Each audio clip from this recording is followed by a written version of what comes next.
The issue of Iran is a very complicated scenario between the Americans and the Iranians. In the Second World War, the Iranians and the Americans and the British, they had the same alliance. They fought against the Third Reich, the Hitler. They fought against Mussolini. And after the war, Iran went on the way to become a free country, which in 1951, the free and fair elections were done in Iran. The Prime Minister, Mohammad Mossadegh, was elected in Iran. And the first thing he did, he nationalized all the oil entity in Iran, which means the British, British Petroleum Oil, BP, Exxon, the American companies, were all nationalized. Both the Americans and the British went on a covert operation for the next 2 years until 1953, which they overthrew the government of Prime Minister Mohammad Mossadegh and installed a puppet Shah, Mohammad Reza Pahlavi, in 1953, which went on until 1979, when we had the Islamic Revolution of the Ayatollah Khomeini. The basic reason for the Iranians of removing Shah was the squandering of the Iranian national resources. The Shah treated the Iranian oil and natural gas as a personal property of himself. The Shah is known to have pushed the Daimler Chrysler, the Mercedes, to put up the G-Wagon. He is the man who made the Daimler Chrysler, the Mercedes manufacturers, to produce a G-Wagon. He wanted a Mercedes which can fit in the desert. He bought the first 200 Mercedes-Benz for himself, not for the Iranians, for himself, just to have fun in the desert. Now, because the Iranian had gone so poor, he had secret police trained by the CIA and MFI. They were abducting any opposition person in Iran. After the fall of Shah, the Iranian, Muslim Brotherhood people took over the American embassy with the American diplomats, and they were kept as hostage for 441 days, 441 days. And that's where now the bad blood between the Americans and the Iranians became more serious. One, the American lost all their investments. Two, the American was humiliated on the international world of the embassy was taken hostage. Three, by the time the hostage left, the American had no say in Iran. In 1980, after the 1979 revolution, the Americans and the British armed Saddam Hussein for the 8-year war from 1980 to 1988, which ended up at a stalemate. Saddam lost, the Iranian lost over 1 million people every side. Yeah. After the war, the Iranian went to the issue of symmetric warfare. In between 1980, now they started the symmetric warfare. They pushed the Shia Muslims of Lebanon to fight the Israelis. That's in 1982. They started the Hezbollah. The Hezbollah became very powerful. They kidnapped the CIA bureau chief in Beirut in 1984, Colonel Higgins, and he was never seen again even today. They fought that war from 82 until 1988. The Americans left, and the Israel left. They left the Middle East. They had no other option.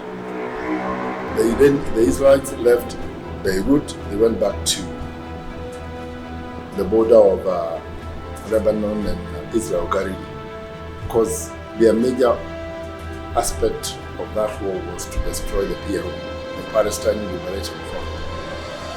If I come back here, the Iranians of Shah were big collaborators of the South African apartheid regime. The South African Boer government used to get fuel from Iran. They had their embassy there. They supported the apartheid regime. So to the Iranian people and to the Iranian ruling elite, their wealth was used to suppress the people who needed independence, like the South Africans. And that's why you see the bond between Iran and South Africa is very strong. Then after that, in the 1990s, they supported the Syrian government. They went on, they supported all the extreme, the Houthis in Yemen, right in the year 2000. And they pushed the Saudi to a corner. You know, Saudi, they have a lot of wealth, they have money, they have everything, but they don't have people who can stand up and take a gun to fight for their country. They finance the Western world financing, and they get military protection from the Americans, the British, the French. But the Iranians, they support themselves. They went on until in the year 2002, the Americans invaded Iraq. From that time, the Iranian rulers decided, because they couldn't buy any weapons of war, because like the Americans, they went with over 1 billion of them, supply F-16, which they have never been paid. The British, they went with a $600 million worth of tanks, Charger tanks. They never supplied. The Iranian opted from the year 2003 to go for missile technology expansion. They did a lot. They got from technology from North Korea, which is their friend. And also, Iran from 1974 was a member of the NPT, the Non-Proliferation Treaty. They can't make a nuclear. They are in that category. But because of the sanctions, the Iranians were accelerating the nuclear research and nuclear power for their own security benefit. After the Iranian war, after the Iraq war, the Iranians had built a very strong military team which was able to be used when they were fighting ISIS with the Americans, because the ISIS is a subject, it's suspected to have been brought up by the Israelites Mossad to destroy the whole of the Arab community. It was destroyed by General Suleiman. The American killed General Suleiman 6 years ago. And from that time, the Iranians were always aware that it is just a matter of time. The Israelites and the Americans will invade or attack Iran. So is it about the issue of nuclear weapons alone, or there are other issues? No, the basic interest of the Americans and Israel, America is a puppet of Israel. Israel would like to have ungovernable countries from Jordan, Saudi, Syria,